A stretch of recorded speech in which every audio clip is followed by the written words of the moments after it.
is SMNI News Channel. Truth that matters.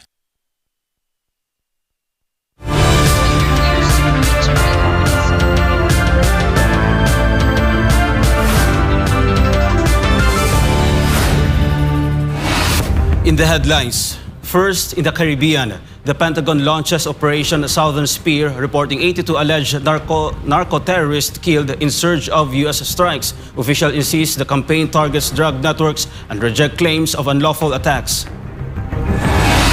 In Venezuela, lawmakers and Vice President Delcy Rodriguez slam a U.S. court order allowing the sale of CITGO's parent firm. They call it forced dispossession and accuse opposition figures of enabling the move. High-stakes diplomacy in Moscow. U.S. and Russia conclude nearly 5 hours of talks described by a Kremlin aide as useful, constructive, and very substantive. The meeting comes as Washington pushes a revised peace plan for the Ukraine war. China-Russia ties. Beijing welcomes Moscow's visa-free entry for Chinese travelers, allowing 30-day stays. Officials say the move deepens tourism, business, and family exchanges. On Hong Kong's Taipo fire, Chief Executive John Lee orders a judge-led probe into the fire that killed at least 151. He confirms the Legislative Council election will still proceed. Congress under pressure. Lawmakers in Manila grow uneasy as an ongoing probe threatens to expose names linked to the alleged flood control scam. Showbiz drama. Actress Chiu files a qualified theft case against her sister Lakambini over financial discrepancies. Fans are stunned as the family feud unfolds in court. I'm Almar Forsuelo. Newsline World starts now.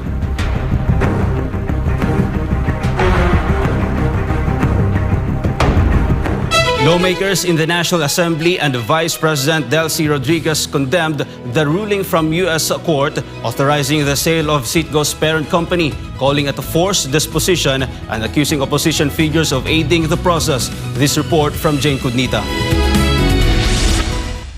Venezuela's National Assembly approved a unanimous agreement rejecting the court-ordered sale of CITGO, the U.S.-based refining subsidiary of PDVSA.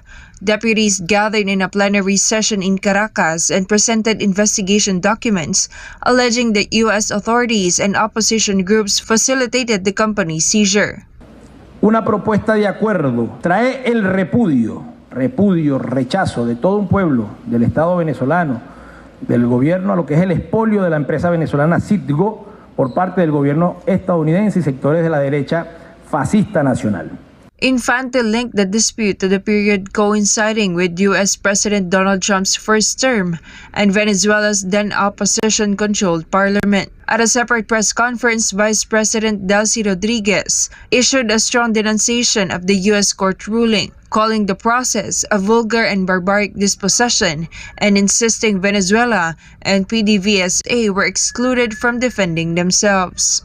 El gobierno de la República Bolivariana de Venezuela rechaza enérgicamente la decisión adoptada en el procedimiento judicial de, entre comillas, venta forzosa de la empresa CITGO Petroleum Corporation, CITGO, que ha sido ejecutado por las autoridades de los Estados Unidos de América en perjuicio de los intereses de Venezuela y sus entidades, y que constituye un vulgar y bárbaro despojo de un activo venezolano en territorio estadounidense mediante un proceso fraudulento.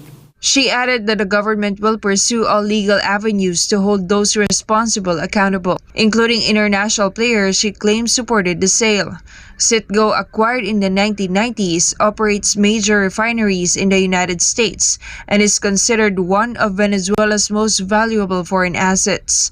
The ruling approved the sale of PDV Holding, CITGO's U.S.-based parent company, to Amber Energy, a subsidiary of Elliott Investment Management. Both the government and parliament say they will continue contesting the sale, framing it as a battle for sovereignty and control over one of Venezuela's key economic pillars. This has been Jane Cudnita, Global Citizen Correspondent, reporting for Newsline World. high-stakes round of U.S.-Russia diplomacy stretched for hours between Russian President Vladimir Putin and U.S. envoy Steve Witkoff. This meeting comes as Washington pushes a revised peace plan for the war in Ukraine. In Moscow, a rare face-to-face between Putin and Witkoff lasted almost 5 hours, according to Kremlin aide Yuri Ushakov. Ushakov described the exchange as useful, constructive, and very substantive, raising expectations, though only cautiously, the diplomacy may be inching forward. Беседа была весьма полезной, конструктивной. Кстати, об этом много и раньше говорилось на предыдущих встречах, но сейчас было подчеркнуто, что нужно как-то уже, если мы хотим действительно сотрудничать, для этого огромные возможности есть, то нужно уже проявить реальное стремление к этому как в Москве, так и в Вашингтоне. The Kremlin later confirmed that Jared Kushner, President Trump's son-in-law, has joined the U.S. negotiation team. The meeting follows President Trump's rollout of 28-point peace plan, a roadmap that would require Ukraine to accept major territorial consensus, recognizing Crimea and the breakaway republics as Russian, dividing Kherson and Zaporozhye by current battle lines, and limiting Ukraine's military to 600,000 troops while enshrining neutrality. Согласиться, и президент это подтвердил своим собеседникам. Что-то у нас вызвало критику, и президент тоже не скрывал наше критическое, даже отрицательное отношение к ряду предложений. Но главное, что состоялась весьма полезная дискуссия, и главное, еще раз подчеркну, что стороны заявили о готовности продолжать совместную работу для достижения мирного, долгосрочного мирного регулирования на Украине. Putin welcomed parts of the plan, saying it could serve as the basis for a final deal, but Kiev and European leaders firmly rejected it. The European Union has countered with its own proposal, calling for an immediate ceasefire and reparations funded by frozen Russian assets. Trump later said his plan has been narrowed to 22 points after consultations with U.S. allies. In a news conference in Bishkek, Putin said more negotiations would follow during Witkoff's visit, signaling that diplomatic talks, long stalled, may now be entering a new phase. China welcomed Russia's new visa-free policy for Chinese citizens, allowing 30-day visits for tourism, business and family trips, boosting bilateral ties and people-to-people exchanges. Prince Tripoli has the details. China warmly welcomed Russia's new visa-free travel policy for Chinese citizens. At a press briefing in Beijing on Tuesday, Chinese Foreign Ministry spokesperson Lin Jian described the decision as good news, noting that it demonstrates stronger cooperation between the two countries.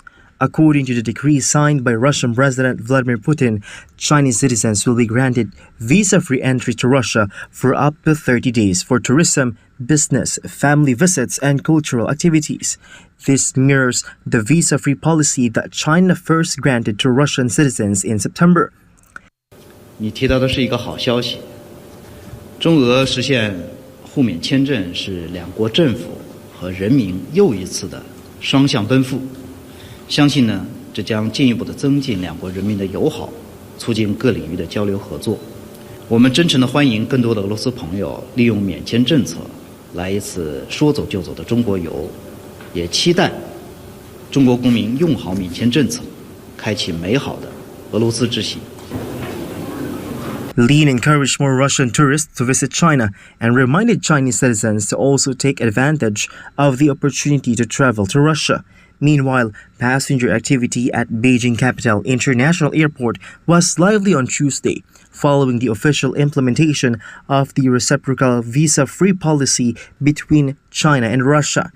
This new policy marks a new chapter in cross-border travel between the two countries. Many passengers were eager to take advantage of the easier travel arrangements provided by the visa-free policy.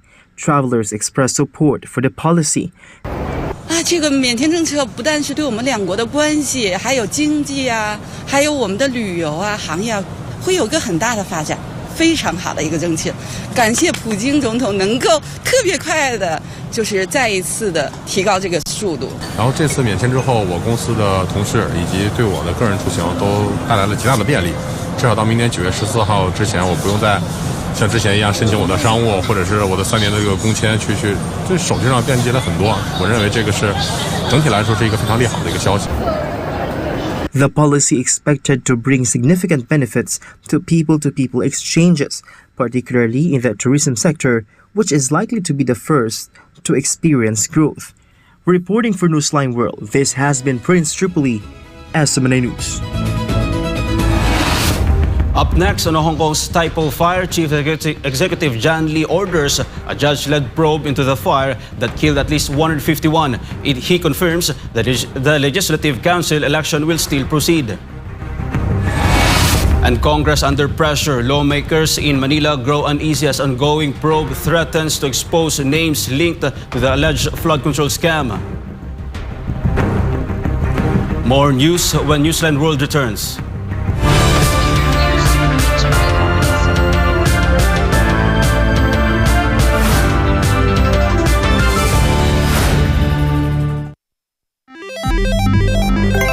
Isang pindot lang, pwede kang maka-jackpot. Mukhang masaya at easy money lang. Sa murang halaga, pwede ka na tumaya sa online gambling at e-casino apps. Mayroong sabong, slot machines, mahjong, poker at iba pa. Kailangan mo lang ng smartphone, e-wallet at internet. Pero ang aliw na ito, unti-unting nagiging bitag para sa mga Pilipino. Lalo na kung ang paborito mong artista o influencer ang mukha ng app. Mas madaling makaengganyo, diba? Parang safe naman kasi may kilalang mukha. Pero sa likod ng ngiti, sugal pa rin ang itinutulak. At syempre, mas madali ring itago ang pagkalulong sa bisyong ito. Walang pisikal na kasino o pasugalan, walang kaharap, walang accountability, kaya't mas lumalala ang adiksyon. Dagdag pa rito, maraming online gambling apps at walang regulasyon. Sa likod ng mga makukulay na interface at papremyo, nakatago ang problemang bumabalot ngayon sa bansa. Ang pagkalulong ng maraming Pilipino sa online gambling. Pwede maglaro kahit saan, kahit kailan, kahit sino, bata man o matanda, pwedeng malulong. Ayon sa mga eksperto, ang pagkakalulong sa online gambling ay nagdudulot ng matinding stress at anxiety, pagkakabaon sa utang, pagkawasak ng pamilya, pagkawala ng tiwala sa sarili. At tulad ng ibang bisyo, may mga senyales ito tulad ng hindi makapagpigil kahit walang pera, palihim na tumataya, pagpapabaya sa trabaho, pamilya o sarili. Sa bawat taya, may mga taong tunay na kumikita, mga malalaking negosyante at investors na negosyo ang bisyo ng masa. Para sa kanila, perang pumapasok lang ito. Pero para sa ordinaryong Pilipino, kabuhayan at relasyon ang nauubos. At ang masakit, tila matagal itong nahayaan. Hindi ito naging prioridad ng mga nakaupo sa taas hanggang sa sobrang lumala at halos naapektuhan na ang buong komunidad. Ngayon, sa dami ng nalulung at sa laki ng pinsalang naidulot, sa kapalalong umugong ang mga panukalang batas para higpitan ng online gambling, gaya ng pagbabawal sa paggamit ng e-wallets para tumaya, pagtaas ng minimum bet, mas mahigpit na identity verification, pag-block ng mga illegal na gambling sites, at bawasan o ipagbawal ang mga ads na target ang kabataan. Maaari itong magmukhang laro lang, pero sa katotohanan, isa itong sugal sa kinabukasan. Ang kita na dapat sa mga pangunahing pangangailangan o ipon na uubos sa sugal. At sa mundo ng online gambling, mas madali kang matalo kaysa manalo. Huwag hayaang sugal ang magdikta sa iyong buhay. Isang paalala mula sa SMNI.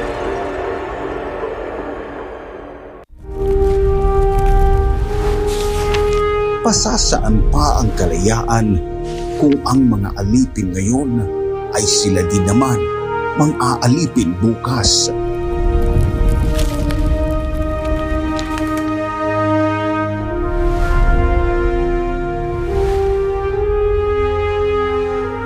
Ibigin mo ang iyong bayan ng sunod kay Bathala, sa iyong kapurihan at higit sa lahat sa iyong sarili.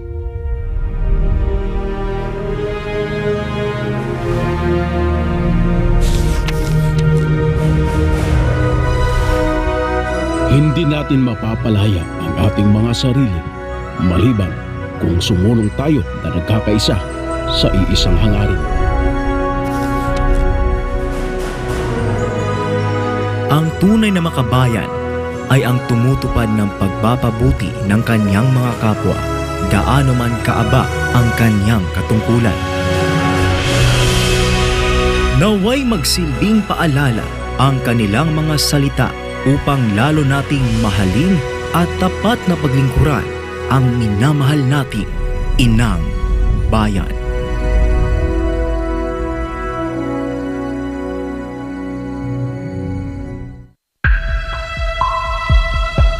Sa kabila ng mga mas modernong kaalaman at teknolohiya, nananatiling matindi ang banta ng HIV sa Pilipinas.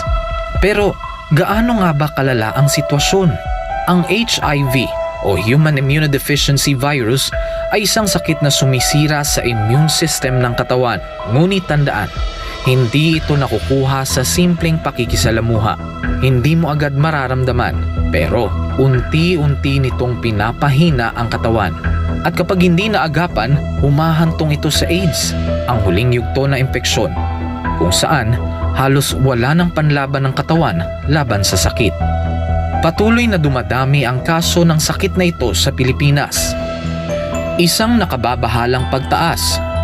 Umabot na sa 500% ang itinaas ng HIV cases sa mga kabataang edad 15 hanggang 25. Ayon mismo sa Department of Health, 56 na bagong kaso ang naitatala kada araw sa bansa mula Enero hanggang Marso 2025. At ang pinakamatinding apektado, ang kalalakihan at kabataang Pilipino.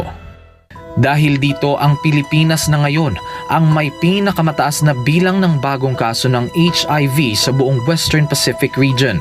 Isang indikasyon ng lumulubahang sitwasyon. Kaya nananawagan ng Department of Health gawing opisyal at urgent ang laban sa HIV sa pamamagitan ng isang Public Health Emergency Declaration. Kalalakihan ng pangunahing apektado, 95% ng bagong kaso ay lalaki. Mahigit 1/4 ay kabataang nasa edad 15 hanggang 24. Habang wala pang deklarasyon, patuloy ang DOH sa mga sumusunod na hakbang: HIV testing, libreng gamot, self-test kits, at pakikipagtulungan sa DepEd para sa edukasyon sa mga paaralan. Isinulong rin ng DOH ang online patient appointment system para sa HIV patients. Layunin nitong gawing mas madali at mas personal ang pag-access sa libreng gamutan at konsultasyon. Ayon sa schedule ng pasyente, ang HIV ay hindi tulad ng flu. Hindi ito basta naipapasa sa hangin. Ito ay naipapasa sa pamamagitan ng personal na desisyon. Kailangan din nating pagtuunan ng pansin ang ugali, disiplina, at personal na responsibilidad. Isang paalala mula sa SMNI.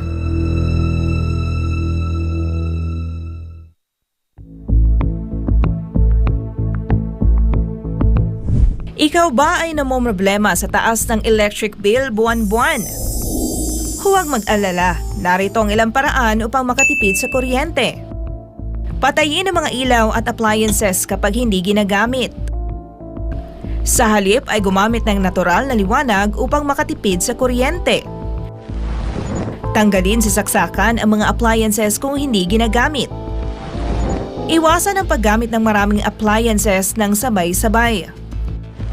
Gumamit ng LED bulbs. Ito ay mas tipid sa kuryente kumpara sa mga incandescent at fluorescent bulbs. Regular na linisin ang mga appliances tulad ng electric fan, aircon vents at refrigerator. Magkaroon ng takdang araw sa isang linggo sa pamamalansya at paglalaba. Gumamit ng energy-efficient appliances. Tandaan, maging wais sa paggamit ng kuryente upang makatipid para mas gumaan ang buhay. Ang paalalang ito ay hatid sa inyo ng SMNI. Madalas ka bang napapasobra sa pag-scroll sa phone mo kahit puro masasamang balita ang nakikita mo? Isipin mo ito. Nakahiga ka na sa kama, nagche-check lang ng phone bago matulog. Tapos, hindi mo na malayan, ilang oras ka na palang nagbabasa at nanonood ng mga balita tungkol sa digmaan, sakuna, politika at lahat ng masasamang nangyayari sa mundo. Nakakaramdam ka na ng kaba at pagod, pero tuloy mo pa rin ang scroll mo. Ang tawag dyan ay doom scrolling. Ito ang habit ng paulit-ulit na pagtingin sa mga negatibo o nakakadepress na content tulad ng digmaan, krimen o problema sa mundo. Nakaka-stress pero hindi mo pa rin mapigilan. Ayon sa isang pag-aaral ng Texas Tech University, ang sobrang konsumo ng masasamang balita ay nauugnay sa pagtaas ng stress, anxiety at pisikal na sintomas gaya ng pagkapagod at sakit ng ulo. Ayon naman sa Harvard Health, ang doom scrolling ay nagpapataas ng fight or flight hormones tulad ng cortisol at adrenaline na nakakapagpabigat ng isip at katawan. Nakakaapekto ito sa iyong mood, tulog at maging sa mental at physical health mo. At kapag naman puro memes at random na content ang pinapanood mo ng sunod-sunod hanggang sa mawalan ka na ng gana na mag-isip at gumawa ng iba pang gawain, ang tawag naman dyan ay brain rot. Sa Gen Z at tinatawag na internet culture, ang brain rot ay overconsumption o sobrang tagal na panonood ng paulit-ulit, mababaw, magulo o walang saysay na content online hanggang sa parang manhid na ang utak mo. Kapag nasobrahan, syempre, nakakasama. Nawawalan ka na ng focus, nawawala ang motivation, hirap mag-isip ng malalim, parang lutang o foggy ang utak. Masaya sa simula, pero kapag sobra, napapagod ang isip mo. Nahihirapang mag-concentrate at parang lutang. Mas delikado pa ito sa mga bata dahil ang utak nila ay nasa proseso pa ng pag-develop.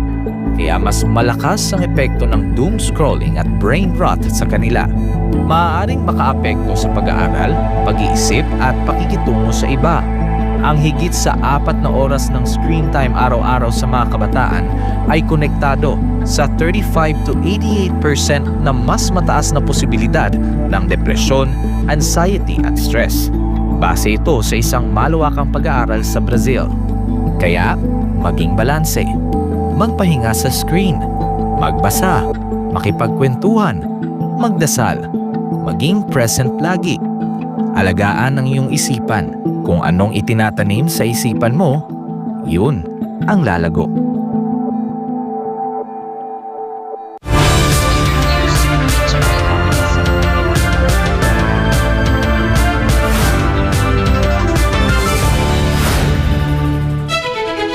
The Philippine Consulate General in Hong Kong has confirmed that 92 Filipinos are safe and accounted for following the Taipo blaze, the deadliest fire Hong Kong has seen in decades. One OFW, however, has been reported dead, while another remains under medical treatment. Kai Villan has more details. When the incident happened, the Philippine Consulate General has confirmed that 92 overseas Filipino workers are safe and one was injured following the tragic fire in Taipo. The last 2 names on the list were already in the Philippines when the incident happened. The victim who died was domestic worker Marian Pascual Estaban, who leaves behind her 10-year-old child in Cainta, Rizal. She had been scheduled to return home this Christmas. According to Migrant Workers Undersecretary Dominic Tutay, Estaban's sibling has already flown to Hong Kong for a compassionate visit, which the DMW helped to facilitate. Tutay assured that assistance for the affected overseas Filipino workers is already in place. The 100,000 peso debt assistance from the Action Fund will be released immediately to the families of deceased OFWs. For the injured, 75,000 pesos in medical assistance has been allotted to support their urgent treatment. In addition, OWA guaranteed scholarship support for the children of the victims and livelihood aid for their families. The local government is also set to provide separate assistance to the families of the deceased. Meanwhile, the DMW, OWA, and MWO Hong Kong continue coordinating to ensure all those who need help are reached. On repatriation, the DMW said arrangements will be fast-tracked with support from the consulate and OWA. DMW Secretary Hans Leo Kakdak said The condition of the Filipino, who was earlier in critical status, is now stable following a successful medical procedure. He also assured that the family of the deceased is being assisted, including educational aid for the child and counseling for those who experience trauma. Also, there's been great assistance with respect to our lone fatality thus far, and we hope it stays as one fatality. Already the family is being assisted, and very soon, with the cooperation of the Hong Kong government and the Hong Kong Labor Department, her remains will be repatriated to her family. The secretary added that all family requests from the Philippines have already been addressed and no missing relatives have been reported. And thus far, we've accounted for all the family requests back home. We have helplines back home, and we know of no family request that has not been covered at this stage. So the names that we're tracking down at the moment are not covered by any particular family request.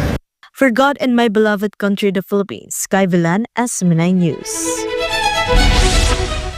Hong Kong Chief Executive John Lee announced the creation of a judge-led independent inquiry into the deadly Taipo fire that claimed at least 151 lives, including a firefighter, while confirming that the Legislative Council election will proceed as scheduled. Angel Pastor has the story. Hong Kong Chief Executive John Lee announced on Tuesday the establishment of a judge-led independent inquiry into the deadly Taipo fire. 為防止同類悲劇再次發生，我會成立由一名法官主持嘅獨立委員會，審視事故嘅起火同埋迅速蔓延嘅原因。 It is the city's deadliest blaze in decades, claiming at least 151 lives, including a firefighter. Many were injured, around 40 remain missing, and 100 cases have been classified as unresolvable. The fire broke out shortly before 3 p.m. last Wednesday at the Wang Fu Court housing complex, where all 8 residential blocks were undergoing renovation and wrapped in green netting and scaffolding. According to Lee, the judge-chaired review committee will investigate the cause of the fire and whether systemic failures contributed to the disaster. The inquiry will examine building safety standards, construction oversight, material quality, and potential conflicts of interest. 場大火反映維修建築工程從施工到監督都出現嚴重疏忽，多個環節都出現。 In a separate investigation, 14 people have already been arrested on suspicion of manslaughter. The Independent Commission Against Corruption, or ICAC, is also probing alleged corruption in the renovation project, including the use of substandard and flammable materials. 大廈維修工程涉嫌貪污拘捕12人，調查證實裝修工程涉舞弊，有預謀咁用不合規嘅 非阻延圍網同一啲合規嘅圍網混合起嚟。 Despite the tragedy, Lee confirmed that the Legislative Council election on December 7 will proceed as scheduled. 我哋必須前行，先至能夠化悲痛為力量。如期完成立法會選舉，係對憲制秩序同埋法治精神嘅。 Reporting for Newsline World, this has been Angel Pastor, SMNI News. Several of our fellow Filipinos have expressed disagreement over the Department of Trade and Industry's statement claiming that 500 peso would be enough for Noche Buena this coming Christmas. What do they have to say about it? Find out this report by Jason Rubico. Vice President Sara Duterte returned to The Hague, Netherlands to visit her father at the International Criminal Court's detention facility. This came just days after the ICC denied former President Duterte's request for interim release. According to VP Sara, they did not discuss the court's decision and instead focused their conversation on other matters. Maganda yung usapan namin sa politika. May konting usapan about sa pamilya pero karamihan sa politics at kung ano yung nangyayari. The former president also has a message for his supporters. Thank you for coming and showing your support to President Duterte. Tapos nagsabi siya na, kasi nabanggit ko kanina na merong mga Filipinos dito sa labas ngayon. Sabi niya na nakailang ulit na daw siya nasabi sa inyo na natanggap niya daw lahat ng messages nyo, na tanggap niya rin ang mga prayers ninyo, and do not daw parang sacrifice your health staying out in the cold. Meanwhile, Vice President Sara could not avoid commenting on the Department of Trade and Industry's suggested 500 peso budget for a family of four Noche Buena. According to VP Sara, it is not true that 500 pesos is enough for a Noche Buena, and it hasn't been enough for a long time. Despite the criticism, Trade Secretary Maria Cristina Roque stood by her statement, saying that a 500 peso Noche Buena is possible for a family of four, based on the DTI Noche Buena price guide released in November. Reporting for Newsline World, I am Jason Rubrico, SM9 News. A growing number of lawmakers are reportedly on edge, worried that their names might surface in the ongoing investigation into the alleged flood control scam. MJ Montea reports. Nung ako po ay nasa plenaryo kanina, tinatanong ko ang aking mga kasamahan at lahat po sila actually nahihiya na ang kanilang boto laban sa pagiging kongresista ni Congressman Barzaga ay magiging on the record. Batangas Representative Leandro Leviste gave this assessment following the 60-day suspension imposed by the House of Representatives on this fellow lawmaker, Cavite Congressman Kiko Barzaga. According to Leviste, all members of the House were required to attend the plenary session to secure the 2/3 of votes that is needed to penalize the congressman. Leviste was among the 5 lawmakers who voted against the suspension. He also criticized the chamber's lack of accomplishments in passing vital legislative measures. He said many lawmakers are currently not focused. Dahil ang preoccupation ng maraming mga miyembro sa Kongreso ngayon ay wag sila sanang madawit sa mga flood control investigations. Ang sabi nga po ng Ombudsman ay 10% ng Kongreso ay iniimbestigahan ngayon. At baka ang kinakatakutan ng ibang mga miyembro ay pagkakanta ang 10% na yan, baka almost 100% sa mga members ay in some way ma-implicate sa mga flood control controversies. Leviste added that the 20th Congress is also considered one of the quietest in history, an assessment shared to him by veteran lawmakers. Ombudsman Boying Rimulya had earlier warned of a possible major disruption in the House of Representatives due to the number of congressmen who may be implicated in the flood control anomaly. Wala nga masyadong ibang tinatalakay na mga batas ngayong nakaraang buwan na ito dahil nga distracted ang mga congressman sa kanilang mga sariling mga legal issues. Meanwhile, Quezon City Representative Bong Suntay warned the public about the negative impact of Congressman Barzaga's suspension. I cast a no vote because imposing sanction here creates a chilling effect. Not only on the member involved, but on all who depend on this chamber as a forum for candor, for courage, and confrontation when needed. The lawmaker said it was a wrong move for the House leadership to punish a legislator who was merely expressing his views about what is happening in the government today. Hindi ito ang panahon para paliitin ang espasyo ng pagsasalita. Ito ang panahon para palawakin, palakasin, at pangalagaan ito. Reporting for Newsline World, this has been MJ Mondeja, SM9 News. When we return, in the Caribbean, the Pentagon launches Operation Southern Spear, reporting 82 alleged narcoterrorists killed in surge of U.S. strikes. Officials insist the campaign targets drug networks and reject claims of unlawful attacks. And showbiz drama actress Chiu files a qualified theft case against her sister Lakambini over financial discrepancies. Fans are stunned as the family feud unfolds in court. Newsline World will be back after the break.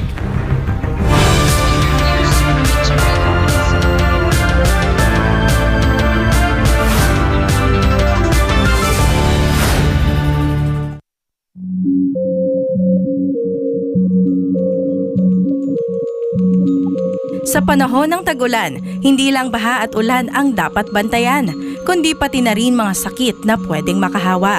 At dahil ngayon ay rainy season, nagbabala ang Department of Health laban sa tinatawag na wild diseases. 4 na klase ng sakit na karaniwang nakukuha ng tao tuwing maulan. Ito ang W o waterborne diseases, gaya ng pagdudumi o gastroenteritis, eye o influenza-like illnesses gaya ng sipon, ubo at lagnat, L o leptospirosis na maaaring makuha mula sa ihi ng mga daga sa baha, at D o dengue na dala ng mga lamok. Kapag baha, mas mabilis kumalat ang mikrobyo. Kaya't ugaliin ang paghuhugas ng kamay at agad maligo matapos lumusong sa baha. Ano ang dapat gawin para maiwasan ang wild diseases? Tumutok sa weather updates. Magsuot ng kapote at bota. Siguraduhing malinis ang iniinom na tubig. Agad kumonsulta sa health center kung may nararamdamang sintomas. Mainam din gawin ang 40 o ang taob, taktak, tuyo at takip para maiwasan ang dengue sa bahay at komunidad. Maglinis, magmasid, mag-ingat. Labanan ang wild diseases ngayong tag-ulan. Ang paalalang ito ay hatid sa inyo ng SMNI.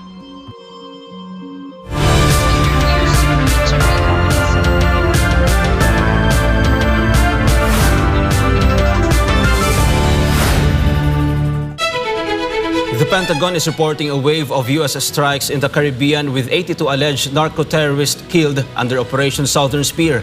Pentagon Press Secretary Kingsley Wilson says the campaign is aimed at drug trafficking networks while firmly rejecting accusations of unlawful targeting. Let's find out more about this with Prince Tripoli. Pentagon Press Secretary Kingsley Wilson says 21 U.S. strikes have now been carried out across the Caribbean. Operations, she says, are designed to stop drug smuggling boats tied to terrorist-designated groups. There have been a total of 21 kinetic strikes on drug boats in our hemisphere, with 82 narco-terrorists killed. Each strike conducted against these designated terrorist organizations is taken in defense of vital U.S. national interests and to protect the homeland. Wilson also addressed a controversial report alleging Defense Secretary Pete Hegseth ordered a second strike to kill survivors of a previous attack, a claim she says is entirely false. A completely fake story in the Washington Post, now discredited by the New York Times, tried to mischaracterize these successful strikes in bad faith.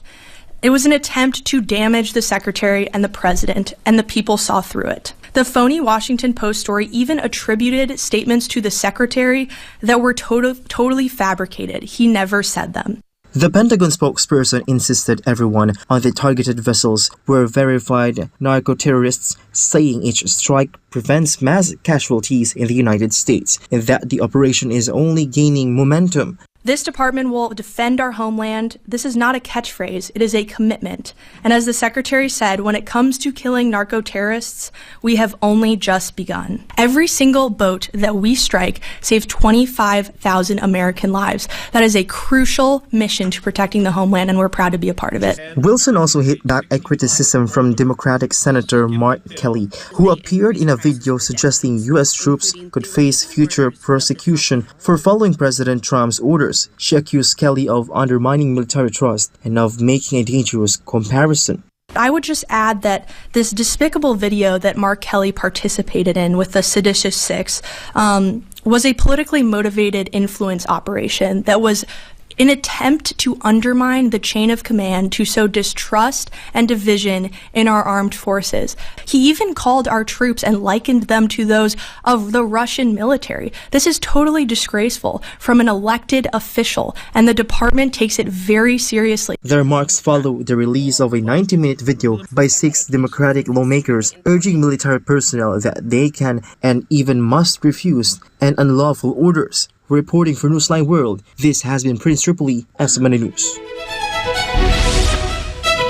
Venezuelan forces intercepted an unregistered aircraft that violated national airspace, prompting a rapid response under the military police exercise dubbed as Operation Bolivarian Shield 2025. Hannah Jane Sancho has more on this. Elements of the Bolivarian National Armed Force tracked the unidentified aircraft on Tuesday as it flew illegally over the state of Bolivar. Authorities say the plane ignored radio calls, failed to establish contact with air traffic services, and did not submit any flight plan. Because of this, The aircraft was declared a target of interest. According to the Bolivarian Army, the aircraft may have been involved in cross-border drug trafficking operations.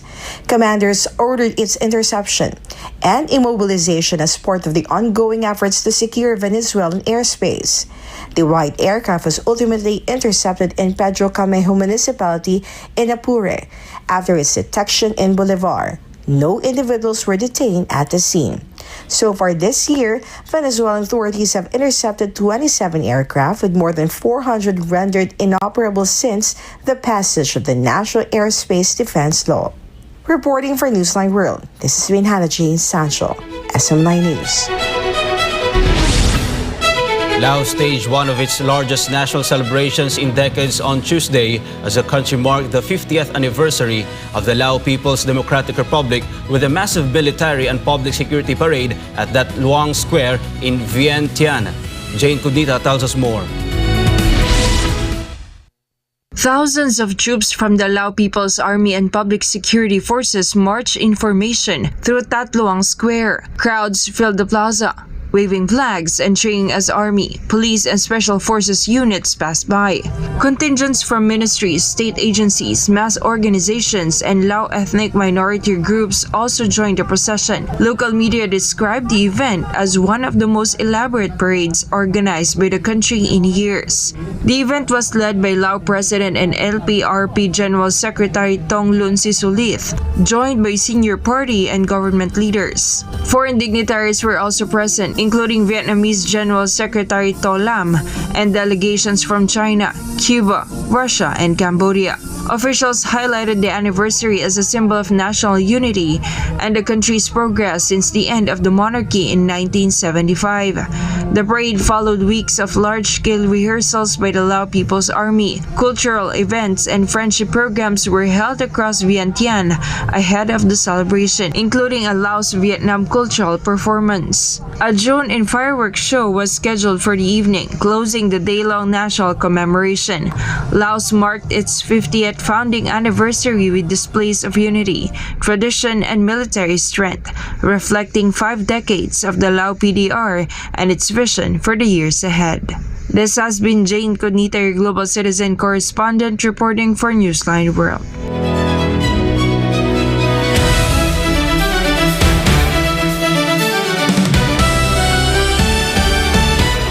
Powerful moment on and off the pitch tonight in Doha as Palestine defeated Qatar 1-0 in the Arab Cup opener. For many fans, the victory wasn't just about football, but about giving hope and joy to Palestinians living through an unimaginable hardship. The scenes at Al Bayt Stadium were electric.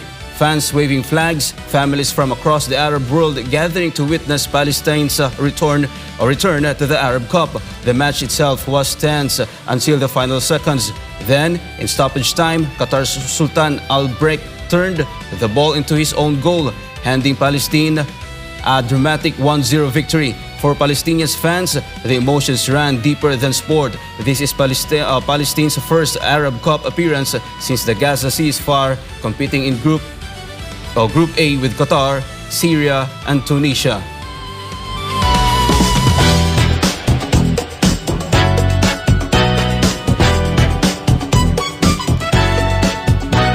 Miss Universe Catriona Gray has once again voiced her commitment to fighting corruption in the Philippines, calling on the public to take action and protect the nation's future. Meanwhile, actress Chiu is facing a serious family and business dispute after filing a legal case against her sister. Blake Ann will give us the latest updates.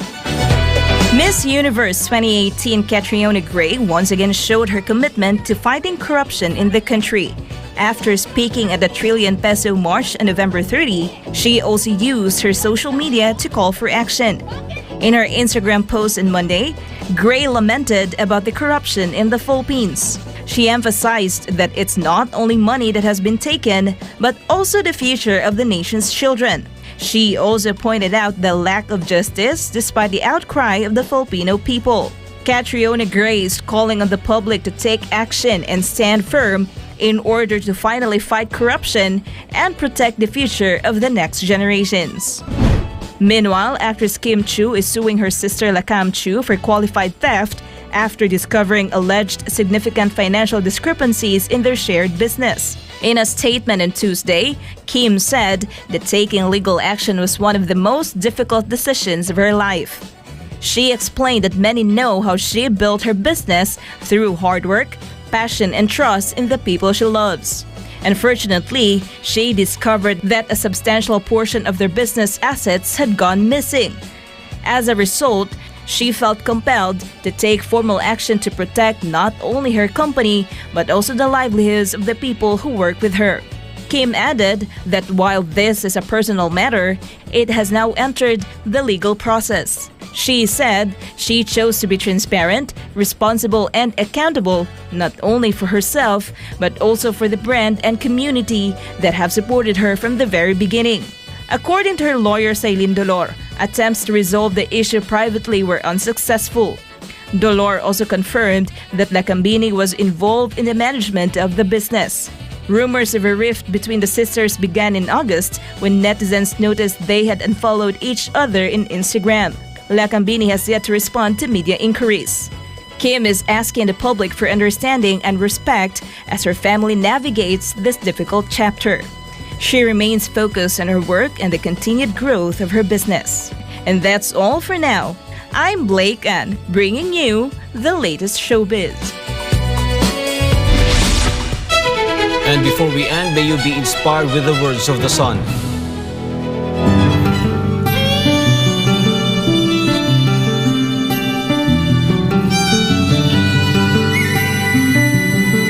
In everything you want to do, if you are committed, if you are consistent, you will succeed.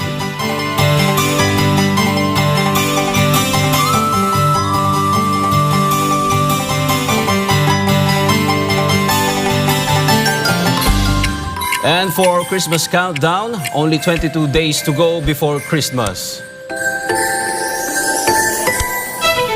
And that's all for this edition of Newsline World. For God and my beloved country, the Philippines, I'm Almar Forsuelo. Thank you for watching. Goodbye.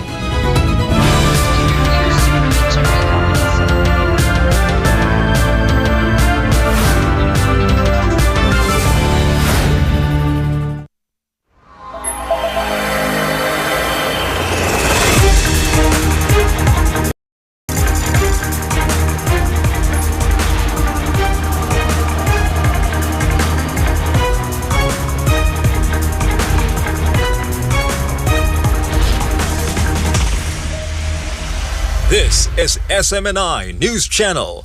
Truth that matters.